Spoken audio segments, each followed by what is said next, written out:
I'm going to be introducing today's special guest in just a few minutes.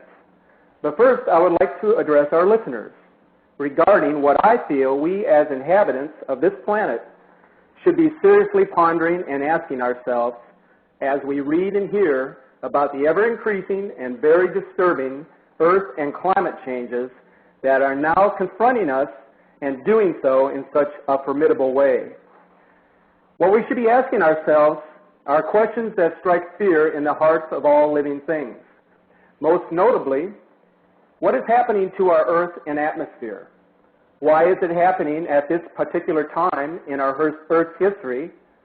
Why is it happening so frequently and at such an alarming rate? And what can each of us do to prepare for each new disaster that lies in wake as a result of these sudden changes? There are some of us in this world that, quite frankly, are very confused. We're bewildered and searching for real answers, especially in lieu of what we see developing on a grand scale.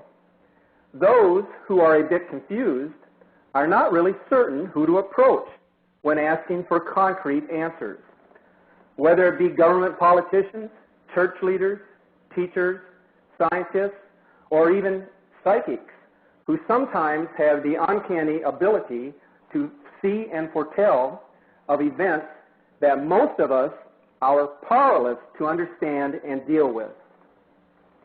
Each of these groups of people just mentioned have their own unique reasoning and beliefs, and each genuinely believes that they have the correct answers to those important questions that we seek. But do any of these groups, or any of us for that matter, have any inclination as to why the earth is behaving as it is these days?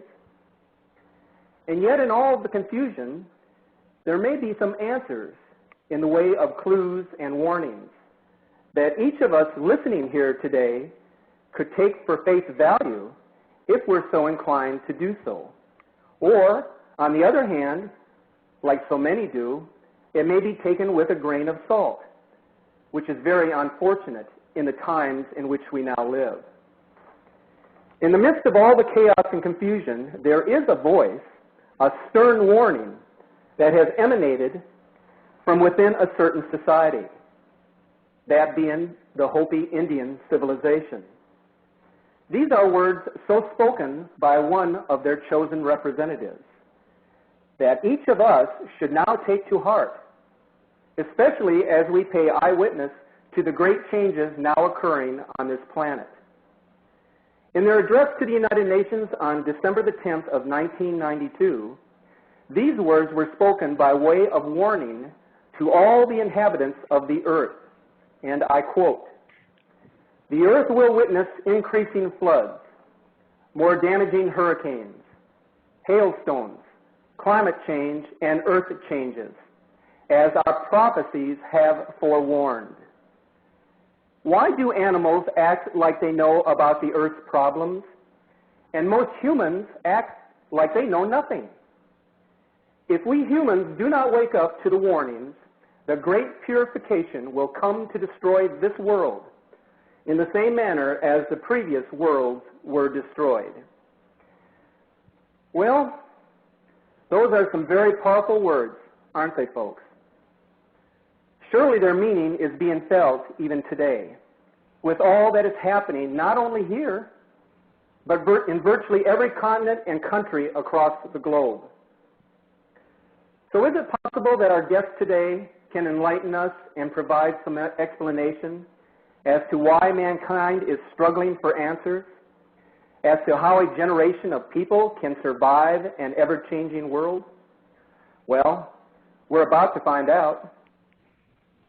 Today's guest really needs no introduction, as she has been on the media talk show circuit for many years and has diligently devoted her time, energy, and talents to informing the general public by all means possible about a rogue planet that crosses through our solar system approximately every 3,600 years and has the exceptional ability to interfere with the Earth's magnetic force, resulting in a rotational shutdown and inevitably resulting in a major pole shift. Now, does this sound far-fetched? Not really, when you consider that some notable people and societies have spoken of this celestial body in prophecy and throughout our history, from the time of Noah's flood, as well as the parting of the Red Sea during the time of the Jewish exile. There are many things that need explaining, folks, and there is more to the story than that which is being told us today. So who better to explain all of this in more detail than our next guest? So let's welcome to our program the renowned ET contactee and mistress of Zeta Talk, Miss Nancy Slater. Hi, Nancy. Oh, I'm so happy to be with you.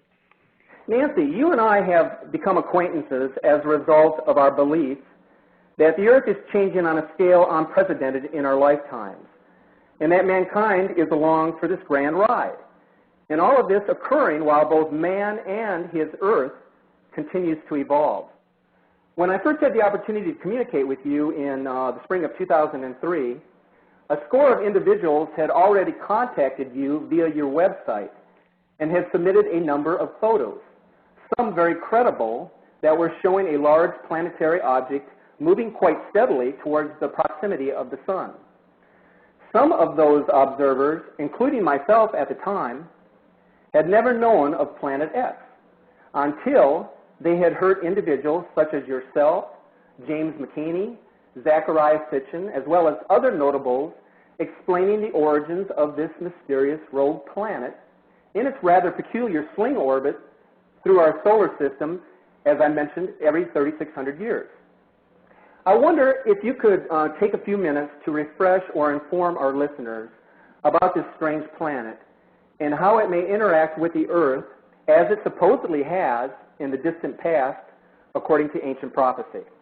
Sure.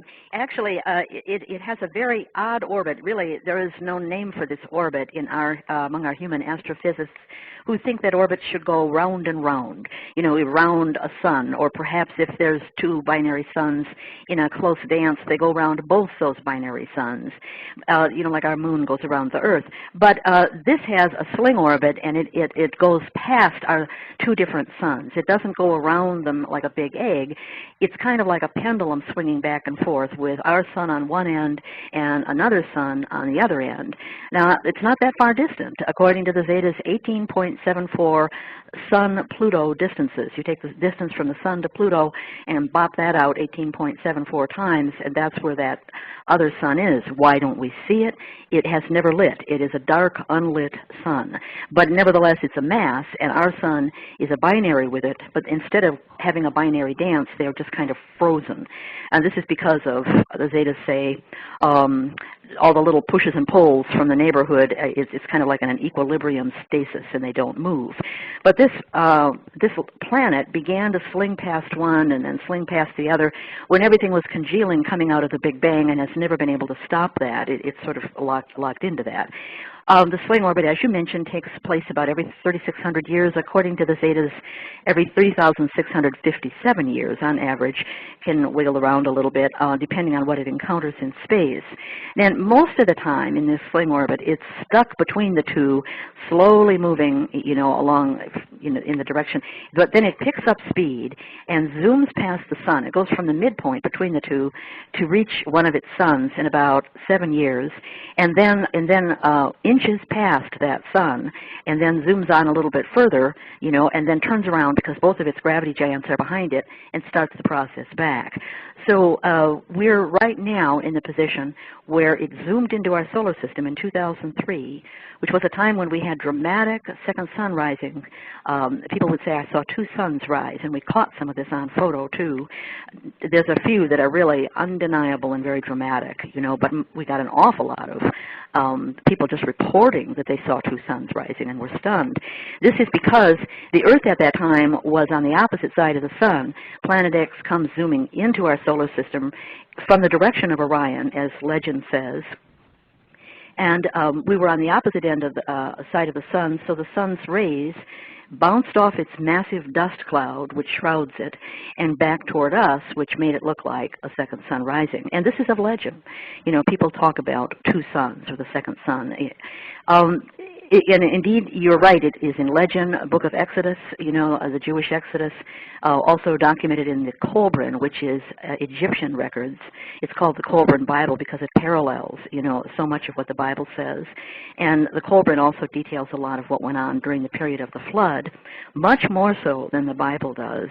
And it's a fascinating read because it tells you what people were experiencing, the droughts, the plagues of insects, the hailstones, and then they begin to see this orb in the sky, and the last weeks, what they go through. A lot of some things that are very mysterious. One thing that just came to light is in the Kolbrin it says that Egyptian women could not conceive and aborted. In the weeks prior to the Jewish Exodus. And I thought, well, what's that? Because we haven't experienced that. Well, boy, we started doing that this year because there was a thread on the Godlike Production message boards talking about people having odd dizziness, odd nausea ringing in their ear. They would go to the doctor. They could find nothing wrong. And so many people leapt in, hundreds of people, and said, oh, I've had that. And it's very strange. Went to the doctor, could find nothing wrong. And they said, and female troubles. And the female troubles that were being reported was, it's as though they were having their period too often. Well, that would be like aborting, an early pregnancy also. So according to the Zetas, this is a reaction to the elements in the tail of Planet X, which is massive, and it's swooping around us at times. We have odd halos around the sun and the moon over the last few years since it has arrived in 2003, and also more debris, more fireballs, and there's components, petrocarbon kind of components in the tail. So it's due to that. So I think I've nattered on. Did I cover your question? Yes, you did, Nancy, very well, as you always do on every talk show that you've ever been on. What I wanted to know, I guess what a lot of the listeners, I'm sure, are curious to find out at this time is, what is the particular location or the approximate location of this planetary body, Planet X? Yeah, it often confuses people immensely. You mentioned the photos that we have and the like. Well, it came into the solar system and zoomed in. It was, within our orbit, closer to Venus's orbit, that close to the sun by summer of 2003. But in 2001 and 2002, it was in our night sky, and it was like a dim star, and people were tracking it. They went to observatories and could see a dim blur in the area. The Zetas would give what's called the Ra and Dec, which is right angle and declination. It's kind of like the X and Y coordinates in the sky. And they'd find 3 different observatories, one in France, one in Vancouver, and one in Arizona. Teams went there and sighted it. And then by 2002, we were doing infrared. And people in France and in the U.S. sighted it infrared at the coordinates. And then it got close enough that we could do it with CCD imaging, which they did out of place in, I think, Arizona, and captured it, and it would be like a dim star that was not on the star charts, and it would move according to the Ra and Dec coordinates. It would disappear from where it was a week ago and be at a new spot, and it was always moving very close in coordination with what the Zetas were predicting. But then it rolled into the spring, March 26th of 2003, and you could see it in the evening skies out near Orion. I personally got a chance to see it. It was stunning. It was like a little red light that would come winking and then disappear and wink and then disappear, kind of a red blur there, and there was no other star in that area. People by the score were reporting seeing this from around the world. Then it swung into the daytime because it would be closer to the sun than out in the dark, and it was lost in the blur of the sun. What has happened, and what is so confusing to people, is that our Earth has been halted in its orbit. We're not talking about rotation, the Earth going round and round 24 hours in a day. I'm talking about trucking around the sun once a year. We came around the sun toward the December position, which is where Planet X was, as it was slowly passing the sun. It creeps past the sun, and then zooms on out when it gets past the sun. So it's all the dynamics of gravity and a gravity, like an anti-gravity force, which is called a repulsion force, that causes that slow creep. But in any case, Planet X halted the Earth in her orbit because Earth encountered Planet X more or less in her way, in front of her, and it's huge. This planet is 4 times the diameter of Earth, 23 times the mass, and the gravity pull is much more than Earth. So the repulsion force triggered in. Now what has happened since then, we have been trapped in that kind of a position where Planet X is between us and the Sun, and it's kind of pushing us backwards in our orbit and creeping toward us at the same time. We're like snow in front of a snowplow in that regard. What traps us is partially the eddy flow of particles that come out from the Sun and roll around Planet X and then roil in front of Planet X, and we can't get out of that. I use an example of a stick in a river where if you find a branch stuck in a river, the water will flow around it, and right in front of that stick you might find things bobbling in the water that would have long ago washed downstream, but they can't get out of that bobbling around because the water coming around the sides, that flow is so strong. It's an eddy flow, a backwards flow, pushing those little bobbling seeds or whatever back toward the stick. Well, we're in that position. We can't escape. And Venus is likewise in that position. It is a second dark planet, which is called the Earth Twin, which used to be right behind the Sun all the time so we could never see it, although NASA was aware of it by their probes and the like. And it has come around and won't bump into us, shares our orbit, because of the repulsion force. But those 3 planets, which are all about the same size, Venus is about the same size as Earth, and our dark twin, which is just a dark hunk of rock, people were actually able to see it as it was coming around in early 2004, and it was like a blue and yellow light thing out in the west. People were talking about it, and we captured it on photo also. It's in my photos section. But then the angle was such that the sunlight bounced right back toward the Sun. Black normally does not reflect anything, but it was just at a particular angle which some of those light rays were deflecting back toward Earth, and we saw it briefly for a month or 2 there in the spring of 2004. So we're trapped in the eddy flow. It's coming at us from the direction of the Sun. We can't get out of its way. It's not going to veer or turn away. It's just going to zoom over our head, coming from slightly below the Sun to slightly above. And in legend, in the Colbrin, I was thrilled to find this, it says it comes from the direction of the Sun. Comes from the direction of the Sun. And that's pretty amazing in itself. That is. I was thrilled to see that. It was such a confirmation of what the Zetas had been saying. I had a question here. The Mayan elders have foretold of the year 2012 in prophecy as a time of the Great Awakening. Could the term Great Awakening be another way to define a time of great upheaval, such as would occur with the crossing of the Planet X? Yes, frequently. If you're, as the Zetas say, if your world is upside down anyway, it's a time when if you present a lot of new ideas, they're likely to be less upsetting than if everything is status quo and calm.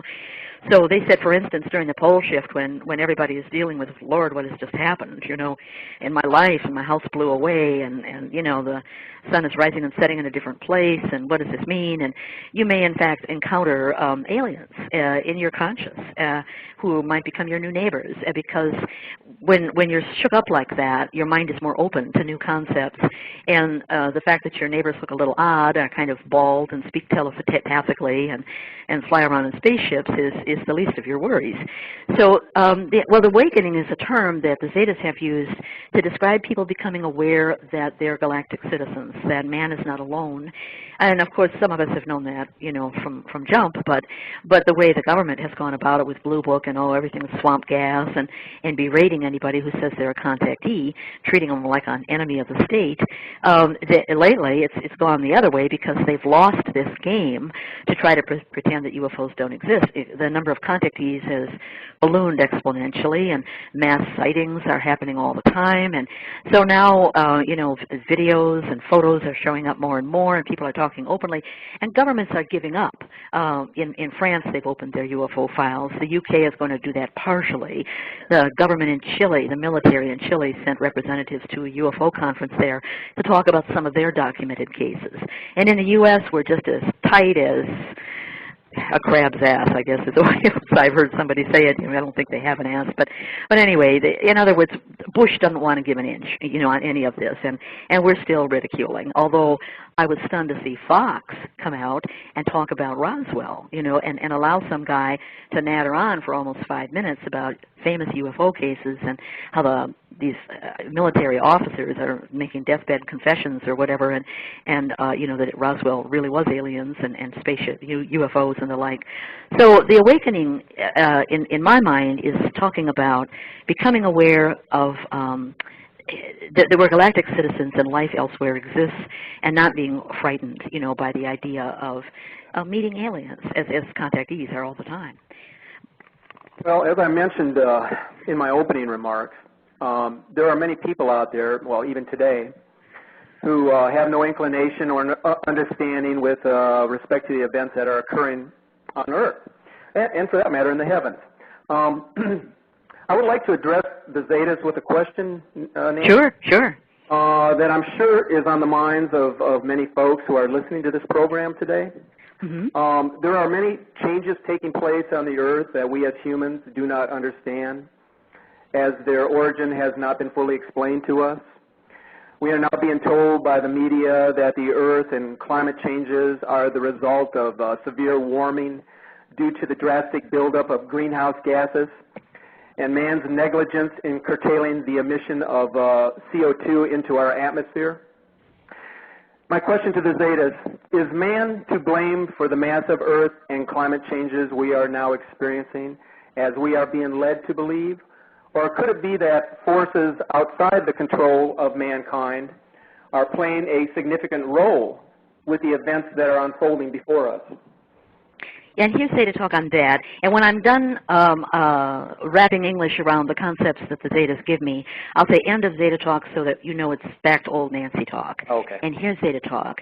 We have explained that global warming is not due to man's emissions, a small fraction, of course, but the changes are due to the roiling within the core of the Earth caused by the presence and approach of Planet X.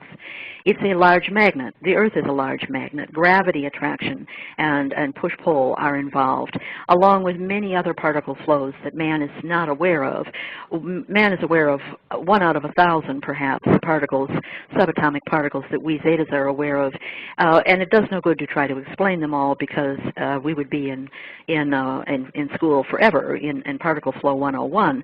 So trust us that there are particles flowing in and out of the sun and around every planet, all of which have the core of the Earth roiled up as Planet X is approaching. It disturbs the equilibrium. Yes, there's change, and this is because the equilibrium that has been in place in the solar system, which man is used to, has changed. So this is causing volcanism to be exponentially at the present time increasing. More volcanoes in the memory of man was a phrase that was being used 7 years ago on Nancy's website, and now it's even more so. They become active and they stay active. They were considered dormant and to be forever dormant, and suddenly they are awakened. And this is increasingly the case. One has to go in and do a bit of research, as some people have done, but there's 3 times as many volcanoes active as there were approximately 6-7 years ago. This is not due to global warming. Heat rises. Heat creates air turbulence, but it doesn't create turmoil in the magma, nor an increase in earthquakes. Well, take a look at the earthquake databases and all looks the same. But as anyone following this closely knows, the USGS has been dropping large earthquakes. If they're out in the ocean and they can get away with it, they drop it, dumbing down the Richter. If it's a 7, they make it a 6.5, and now if it's a 7, they make it a 5.3. And this immensely changes the statistics. They do this to make the statistics look pretty equivalent this year as they did in years past. But people have watched these quakes being gutted from databases in front of their eyes. So this is also not a cause of global warming. We predicted today's weather back in 1995, increasing drought and deluge, increasing hurricanes, occurring in places not used to hurricanes, tornadoes in places not used to tornadoes. All of this has come round, and temperature extremes also outside of and their records are being broken right and left. Well, we did not explain at the time that this would be caused by a wobble. Earth is in a wobble. Many people will notice that the moon is not where it should be. The sun is rising and setting too far to the north the last few months, and they'll comment about it if they're at all used to noticing, like they've lived in a house for decades and they've always had the sun come through such a window and now it doesn't anymore, or it comes through a window it's never come in before. They notice these things. This is because we lean and look back and forth and wobble. Now, some of what goes on in the Earth as being controlled by benign aliens. When we mentioned that Earth is stopped in her orbit, people would say, well, then why aren't we in a perpetual December position? Because we pull the North Pole of the Earth towards the sun for summer and let it ease back for winter again, so that inhabitants of Earth do not freeze and fry. And we have done this for the last few pole shifts since the Earth became inhabited by humans and was incarnating souls. So, but the wobble is in place and can be detected by observers, and this wobble will pull the Earth under the atmosphere and will cause this extreme weather conditions that we're having, where rain on Texas just doesn't stop, and the drought in the Southwest, it just doesn't seem to stop either. Or where you have Florida, of all places, in a drought situation and burning even the swamps of Florida, and then turn around and be drowned. So this is because of the wobble. So it is not global warming. Al Gore is saying so only to get out there and have his face in front of the public, because as our last legitimate popularly elected president, which he was in 2000, and held in esteem by the masses, he may at some point have to take a position in a government where Bush and Cheney are pulled aside and arrested for their crimes. So he stays on the stage and espouses global warming for that reason. And Inconvenient Truth, if anyone watches it, was a lot more about Al Gore's life than it was about global warming. And this is the reason. They have no other way to explain the weather changes, and the governments of the world are not ready to explain that a passage of Planet X is in their future. So they keep screaming global warming. They feel they have no other option at the present time. And this is the end of Zeta Talk. Well, there you have it, folks. Direct from the Zetas. What more can we say? I'd like to switch gears here just a bit and talk about how the Planet X in particular will affect the Earth in such a manner as to create a pole shift, which I believe you had previously mentioned would be sudden and drastic in nature. Yeah, although there's a lot of lead-in signs. And to begin with, the Zetas were just sort of describing a slowing rotation to a rotation stop and then pole shift within an hour and that type of thing. And so everybody was watching their clocks like crazy, worried about a slowing rotation. But then they got a lot more specific about, in legend, like the Bible will talk about 3 days of darkness is pending, and Islam talks about 6 days of sunrise west, and the like. And so the Zetas have, and of course there's an indication of a wobble, like the Bible says, the Earth reels to and fro like a drunkard, you know. So the Zetas got specific. What happens as Planet X passes the sun, it also goes from below the ecliptic, which is this, the ecliptic is this line through the sun's middle that all the planets line up on, similar to the rings of Saturn, except the only thing in the ecliptic are the various planets that go around the sun, not a lot of trash, but we have that. It's an invisible, hat ring, like the rings of Saturn. So Planet X goes from below the sun slightly to slightly above the sun on its way out. And when it does so, because it's such a large magnet, it has to line up along the sun's magnetic field lines. And at first, when it's coming toward the South Pole, it's nosing its North Pole directly at the sun's South Pole, and it kind of stays glued, and then it's tipping. So now you've got it almost laying horizontally with its North Pole pointed at the sun's South Pole and its South Pole pointed out toward us. And then it does a turns in place, and it turns around and turns its north pole toward us, getting ready to be above the ecliptic, where it's got to have its south pole pointing at the sun's north pole. I know this is north and south a headache, but the bottom line is right now it's in the process. It's pretty close to the ecliptic. It's between the Earth and the Sun. It's coming toward us. It's in the home stretch here, going toward a pole shift, and it's in the process of swinging its north pole around. It's almost 3/4 of the way around. It's not pointing its north pole directly at us yet, but it's pretty close to that. And when it does point the north pole directly at us, our north pole will tip away. You know how magnets are. You can't get two north poles to touch no matter what you do. You put them together, and then they're just, it's like there's grease between them, and they keep jumping around because they either want to be side by side or end to end, but they don't want to be north pole to north pole. And because that's where the magnetic particles flow out, and it's just like two little hoses pointed at each other. So as the north pole of planet X is starting to point toward us, our north pole tips away, and that's the 3 days of darkness in the northern hemisphere. And then, in tipping away, it kind of overreacts, and it tips all the way upside down, but it's a slow, gentle tip upside down.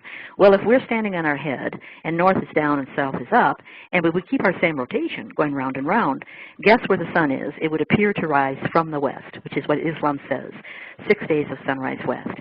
And then we tip back up, and we're straight up, and at this point, Planet X, in its role and in its manipulations as it's doing this, getting ready to cross the ecliptic and adjust to the magnetic field lines above the ecliptic, that's when we will slow to a stop, and it happens within several days. The Vedas have said something that must be terribly frightening to people who go through this, is that the Earth is actually drawn toward Planet X at that time by, it sounds to me like about 30 million miles. We're like 93 million miles. We're a lot closer to the sun. We're a lot closer to Planet X during that week when we slow down and we're in rotation stoppage. That's really 2 weeks. 1 week we're stopped, and a few days that we're slowing down, so let's say a week and a half. And then, all of a sudden, there's an hour of a pole shift because Planet X takes off suddenly. It says, I'm above the ecliptic. I'm free at last. And it takes off. And as it zooms overhead, we attempt to follow it, as far as our north pole attempts to tip away, or south pole, whatever, and we attempt to do a 180 flip as it's passing overhead. We only get 90% of the way, and it's gone. But that's why our north pole will be on the equator, south pole will be on the equator. India will be the new South Pole, and off the bulge of Brazil will be the new North Pole. It's during that hour that happens. So the reason in legend that they say that Planet X gets so large and it's coming at us from the sun, and it appears to be as large as the sun and like a writhing dragon, the tail blows out from its North Pole. The tail is blowing toward us with all that debris and red dust writhing in the moon swirls, and it looks like, probably the tentacles of an octopus, and it's horrifying. So this happens during that week, that long week and a half, because we're very close to each other, and it's a terrifying time. Here in the North American continent, we will be stuck in the long dawn, but though over there in Europe and Egypt and the like, they will be in the long day, and it's going to be a hot day. People do survive, otherwise we wouldn't be hearing about this, we wouldn't have all this stuff written down. This probably sounds like a coincidence or a deja vu or whatever we may want to refer to it as, but in preparation for this program, I was reading a book written by John White, who's an internationally known author, and he's a lecturer in the field of parascience and human development. And his book is entitled Pole Shift, Scientific Predictions and Prophecies of the Ultimate Natural Disaster. In his book, White, he references Dr. Immanuel Velikovsky, who's a Russian psychiatrist and historian born in 1895. And who laid claim to the concept that radical changes have and are occurring within our solar system. And he did this in a book that he published in 1950, which you might know, Nancy. It's called Worlds in Collision. Oh, yeah. So foreign was Velikovsky's concepts among highly educated scientists of his time that his works were eventually suppressed as being too revolutionary in their meaning. What he had proposed in his studies was that Venus had in recent times been born as a comet ejected from Jupiter. He then goes on to say that Venus wandered the solar system, nearly colliding with the Earth in the 15th century BC, causing the Earth to rock on its axis twice and slip its crust as well. Now, 8 centuries later, Venus again disrupted the solar system, causing Mars to wander erratically into a near collision with the Earth, with much the same results as in the 15th century. Now, according to Velikovsky, the forces involved in accomplishing this were electromagnetic in nature and not gravitational. He claims that during these events, the Earth's orbit was altered and its rotation was temporarily slowed.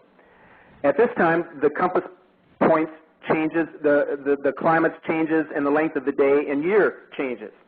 He says that perhaps 3,500 years ago, the poles had reversed locations.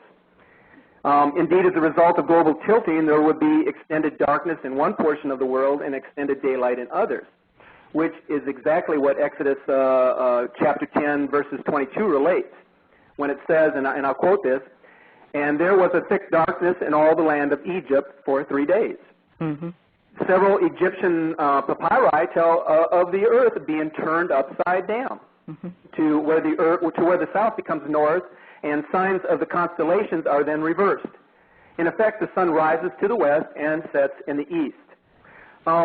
Nancy, aren't we beginning to see the reality here of Velikovsky's concepts with respect to the Earth's continents shifting and the stars changing course? Oh, yes, absolutely. This was one of his earlier books, Worlds in Collision, where he picks up folklore, basically.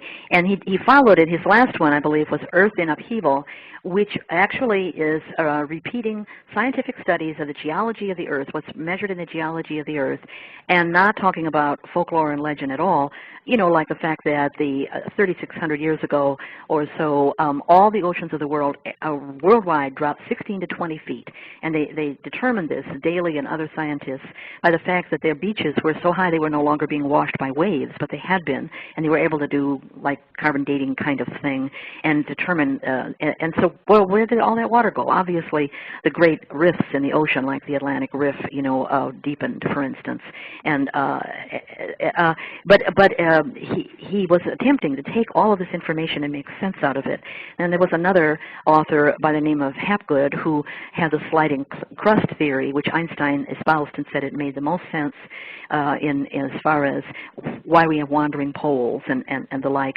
The crust actually moves. It's not that the magnetism points out our left ear and then out our right ear and then out the top of our head. I mean, that's not what's going on. The crust is shifting around. Ice ages are, in fact, where like France was the North Pole at one point, Wisconsin was the North Pole. Our last pole was Greenland, which is why there's so much ice there. It's such a pack, and it's the crust shifts. So for those who don't know, not only did Einstein espouse Hapgood, but he and Velikovsky were very close friends, played chess. And when Einstein died, Velikovsky's book Earth in Upheaval was open on his desk. He was in the process of reading it when he died. Right. Mm-hmm. And this business about Venus zipping around and Mars, there was, I think the Mayan Indians had something called the 52-year round, where it was a celebration or human sacrifice or something like that. Every 52 years when Venus would loom close. Well, what happens during a passage is sometimes these planets like Venus, which is very much caught up and in front of Planet X like the Earth is, their orbit gets wingy, and it takes a while for it to go back to where it ought to be. And so in this orbit, if Earth's orbit is a little wanged out and Venus's orbit is a little wanged out on certain, so many years, we might come close to each other, and that was what it was considered. So they'd see Venus come too close, and everybody'd hold their breath, and then they'd have this celebration, and then it would go away, and they'd say, we're good for another 51 years. So Velikovsky did his very best, and at first he wasn't thinking rogue planet, but as he moved along, he was getting close to that, as describing it. It wasn't until we got Zechariah Sitchin with documenting the ancient Sumerians' understanding of what he called the 12th planet, which in legend may be called the Red Star, the Great Grand Destroyer, Nibiru, Wormwood, Marduk. There's lots of different terms for this big planet that comes zooming through, and he called it the 12th planet because the ancient Sumerians counted that planet as one and our moon as one, as well as Pluto and all the other planets and the sun, I think. So anyway, his book is the 12th planet, and he has a series of books which address what the ancient Sumerians knew. They counted the planets from the outside in. They were aware of Pluto and our outer planets, Uranus and the like, before we ever discovered them. I mean, we didn't discover them until after the 1900, 1930, or whatever the heck it was. I mean, the ancient Sumerians knew about them and counted out in, which is what this planet does. It comes into our solar system from the outside in. And this planet, this traveling planet, it is inhabited. It's a water planet, and it does have hominoids on it, as our planet has hominoids on it. And they have rocket ships like we have the shuttle. And when they came through and passed through years past, they would pick up gold that had been mined on Earth, and they needed it for their atmosphere to try to retain heat and light, because their planet is not only a big magnet, it also has some components that suns do, so that it's a smoldering brown dwarf. It emits heat and light, and is shrouded in this dust, so that it's covered with a dust cloud. But their water is blue, and it's lit by some deep crevasses in their oceans, and so it does have vegetation, and it does have these transplanted hominoids, which are the guys that built the giant pyramids and the face on Mars too. They've gone up there to mine for gold. So I forget what the question was. I've been wandering and talking here. Well, we were talking about Velikovsky. Oh, yeah. And what I wanted to say was, it seems, well, to me, the most startling concept that Velikovsky elaborated on was his belief, and I believe that it's your belief as well, Nancy, that a shifting of the Earth's axis are not brought about by internal causes, right, as proponents of the Ice Age theory had assumed, but rather under the impact of external forces. Right. That worldwide phenomena such as climate change, the transgression and rising of the seas, great volcanic and seismic activity, animal extinction, and a host of other cataclysmic events would only take place as a result of an external magnetic force. Right. It's magnetic, and magnets are very strong. You know, you can get a thing to levitate off the floor with electromagnetism. People say, oh, well, some of these people that are trying to claim that mankind can levitate, spaceships, like aliens can levitate spaceships, and they get these powerful electromagnetic fields, and the chair lifts up off the floor, and they say, look, we can fly spaceships. Well, it is a very powerful force, magnetism is, yes, and that's exactly what's happening. It's when it happens so quickly that our planet, is the core wants to go one way and the crust wants to go another way at the point of passage, and the core, gets ripped off. I mean, the core and the crust separate, and that slippery zone between, which is magma, liquid magma, and it causes the crust is just sliding over. And for people on Earth, what they notice is that there's like a jiggling feeling. The stars or the moon or whatever seem to move across the sky quickly. And you know how it is when you fall. It's not the fall that hurts. It's that sudden stop at the bottom. It's the same thing with the pole shift where the crust is on the moon. It's when that crust stops moving. And Richter 9 earthquakes worldwide. The Zetas call them Richter 15, but Richter is a factor of the force of the jolt and the scope. So it's really Richter 9, that kind of a jolt. So if they say don't be in buildings, be in a trench somewhere, the trees stay rooted, and if you just crouch down out of the winds, of course there's hurricane force winds worldwide because the crust is moving under the atmosphere pretty rapidly. Well, Nancy, as we're talking right now, it's beginning to storm here, and I'm hoping that we haven't lost our internet connection, but I want you to go on ahead and continue. Yeah, I'll just keep talking. And they say it's very terrifying, but for those people that know the signs to look for, by the time we get to 3 days of darkness and we're upside down, or even get a real severe wobble going into that point, but it would get a lean to the left. Our North Pole will seem to be dropping over to the left until where we're almost laid out on our side instead of straight up and down, and then the North Pole swings back into being away from the sun. You've got only weeks left, to go, and the really violent wobble, you've only got 4 months at most left. So, don't pay the mortgage after this point and head for the hills, basically. Be someplace away from the coastlines. Get seeds, fishing hooks. Fishing will be good. Ocean fishing will be very good. There's something that popped up. The Zetas have always said this. They said the oceans will be lush, and there was a study that was just recently published that said if you cast iron onto the ocean, there's the algae and the kelp and the like suck up the carbon dioxide and the iron, and there's a lot of food for the fish to eat, vegetation, and the ocean actually looks pea green. clean. And this is what the Zetas were describing. They've been saying ocean fishing will be very good afterwards. And because the iron dust in the tail will waft over, it makes small ponds and rivers look blood red.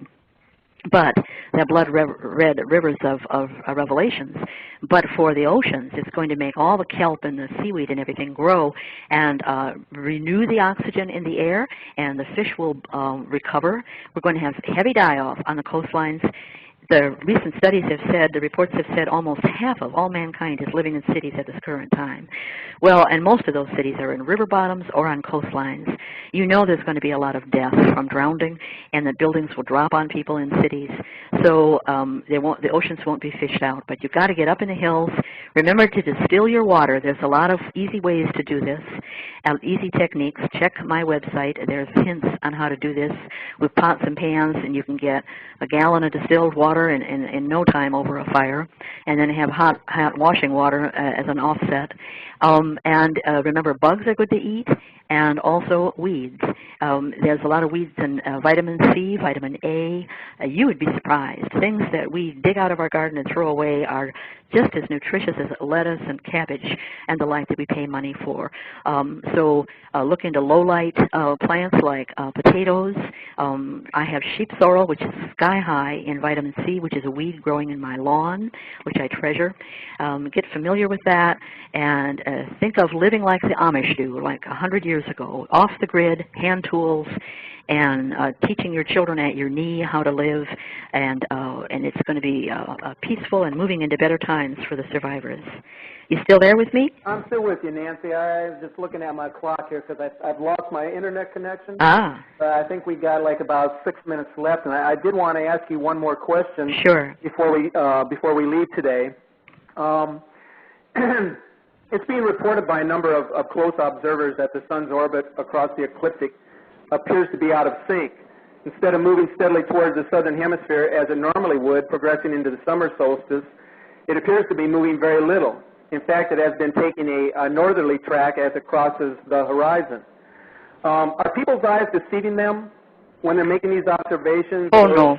What is actually occurring? Yeah, that's actually, well, actually, it's the way the Earth is leaning, and this has been reported since, I think, March, that everything was too far to the north, and people make measurements, like I live on a street that is absolutely east-west, north, south, east-west. I live on a corner. And this was laid out in the Midwest, way back when, and the Midwest is like little grids all over the place. They were very precise. My block is on the 40 marker, and so you can just do an estimate and say, okay, it's supposed to be 70 degrees and 90 is east, and then 20 over. But if 20, 30 degrees too far, so people have been measuring this and measuring the wobble. I get people to measure the wobble from around the globe because somebody in Australia or Japan and Europe and South America, Chile, they're all recording where they see the constellations, where they see the sun come up and go down, and the like. And you can, and it's a detectable wobble. Did that in 2000 and into 2005 to a great extent. It's very time consuming. Did it recently, this last spring, because people were talking about such a dramatic wobble. But what has been consistently being reported on message boards is the sun is too far north on rising and too far north on setting. Now, it will depend a little bit on where you are. I think, Europe gets one thing and we get another thing, but it has been at best where more or less what it should be, but most certainly too far north, when it's off. And you can go into my website and look at the orbits section and see some of this recent documentation. Their eyes are not deceiving them. They will be told that if they call an astronomy club. And these astronomy clubs have somebody who's answering to, like, NASA or an astronomer, and astronomers, have to, in order to work at observatories and universities, they have to sign little security oaths that they won't talk about UFOs, for instance, and they also are told don't talk about, how the Earth is wobbling around and where things aren't where they're supposed to be, on pain of death, pretty much. That people have died, and the word gets around. The story that in 2001, when the crew went to an observatory in Vancouver to look, and the astronomer there, who was a vice president of their Royal Astronomical, whatever the heck in Canada, he he was trying everything he could to have them not look where they wanted to look. And they finally did get a look there by some assistant. But this man pulled, Steve aside, it's a different Steve up there in Vancouver, and said, Steve Havas, and said, look, if you keep your mouth shut, you can come on a certain place and time, and we'll look at it. I mean, we're watching it all the time, and I know what you're talking about, and it's coming in. But keep your mouth shut. Well, Steve Havas didn't. He reported this, so then the guy was in a panic. NASA came up and did a lecture there at that very same observatory, Gordon McMillan, and the next week, and trying to in other words, NASA's presence was very heavily felt, right, at the observatory. I think we have 1 minute left on the program. It just popped back up, and we got 1 minute left. Yeah. Well, the bottom line is this poor astronomer, who was told, don't talk to Steve Havas, and he was approaching him in the hallway, and the guy ran into the ladies' room to avoid Steve Havas. I mean, that's how panicked he was about this whole issue. They're told, don't talk, so it's a big cover-up. Yeah, your eyes are not deceiving you. You have to trust your eyes. You're not getting the truth. One of these days, that whole cover-up will break, and I think it'll be when we start seeing something in the sky that they can't deny. They may try to call it a big asteroid swarm or something like that, or an anomaly in the atmosphere, it's a reflection of the sun, or some solar flare that cut loose and is floating like a ball of light, and who knows what the explanation will be, but it'll be something silly. Meanwhile, we'll have a wobble, that'll be increasing. So go to the Theta Talk website and get educated on all this, folks. And thanks to Steve for having me on. Thank you, Nancy, and I really appreciate you coming on today. We'll reserve the call-in session for another time, okay? Yes. All right. Great. Thank you very much. Let's have you on again. Bye, all. Bye.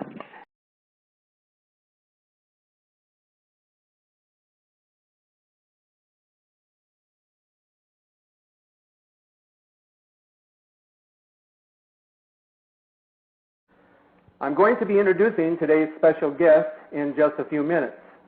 But first, I would like to address our listeners regarding what I feel we as inhabitants of this planet should be seriously pondering and asking ourselves as we read and hear about the ever-increasing and very disturbing Earth and climate changes that are now confronting us and doing so in such a formidable way. What we should be asking ourselves are questions that strike fear in the hearts of all living things. Most notably, what is happening to our Earth and atmosphere? Why is it happening at this particular time in our Earth's history? Why is it happening so frequently and at such an alarming rate? And what can each of us do to prepare for each new disaster that lies in wake as a result of these sudden changes? There are some of us in this world that, quite frankly, are very confused. We're bewildered and searching for real answers, especially in lieu of what we see developing on a grand scale.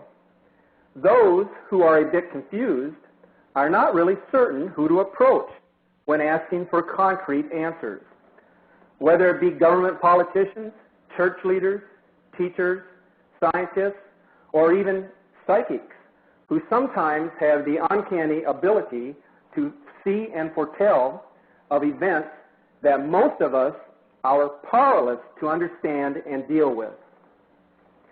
Each of these groups of people just mentioned have their own unique reasoning and beliefs, and each genuinely believes that they have the correct answers to those important questions that we seek.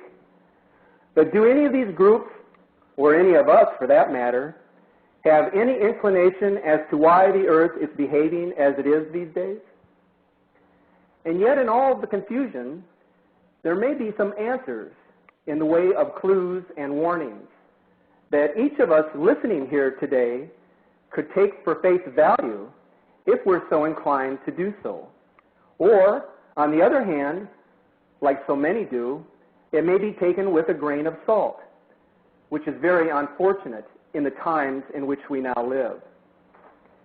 In the midst of all the chaos and confusion, there is a voice, a stern warning that has emanated from within a certain society, that being the Hopi Indian civilization.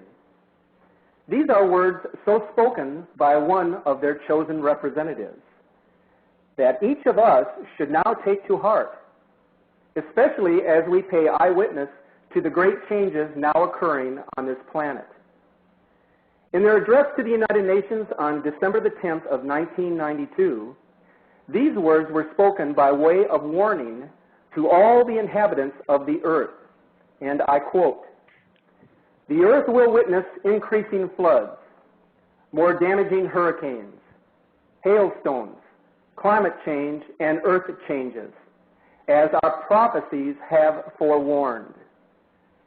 Why do animals act like they know about the earth's problems, and most humans act like they know nothing? If we humans do not wake up to the warnings, the great purification will come to destroy this world in the same manner as the previous worlds were destroyed. Well, those are some very powerful words, aren't they, folks? Surely their meaning is being felt even today, with all that is happening not only here, but in virtually every continent and country across the globe. So is it possible that our guest today can enlighten us and provide some explanation as to why mankind is struggling for answers, as to how a generation of people can survive an ever-changing world? Well, we're about to find out.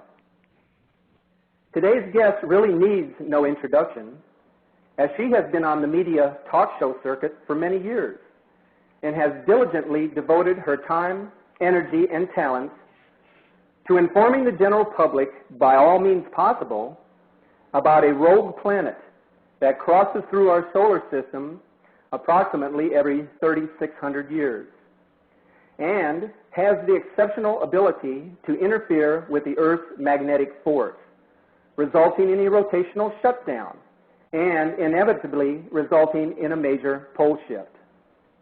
Now, does this sound far-fetched? Not really, when you consider that some notable people and societies have spoken of this celestial body in prophecy and throughout our history, from the time of Noah's flood, as well as the parting of the Red Sea during the time of the Jewish exile. There are many things that need explaining, folks, and there is more to the story than that which is being told us today.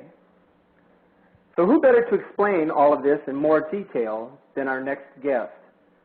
So let's welcome to our program the renowned ET contactee and mistress of Zeta Talk, Miss Nancy Lader.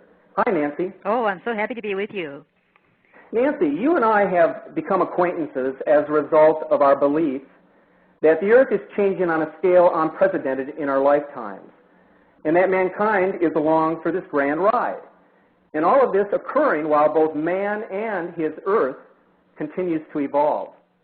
When I first had the opportunity to communicate with you in the spring of 2003, a score of individuals had already contacted you via your website and had submitted a number of photos, some very credible, that were showing a large planetary object moving quite steadily towards the proximity of the sun.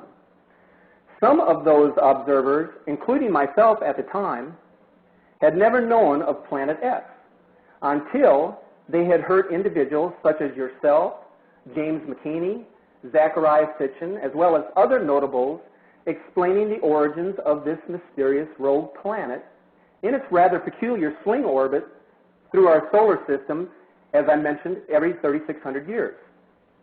I wonder if you could take a few minutes to refresh or inform our listeners about this strange planet and how it may interact with the Earth as it supposedly has in the distant past, according to ancient prophecy. Sure. Actually, it has a very odd orbit. Really, there is no name for this orbit in among our human astrophysicists who think that orbits should go round and round, around a sun, or perhaps if there's two binary suns in a close dance, they go around both those binary suns.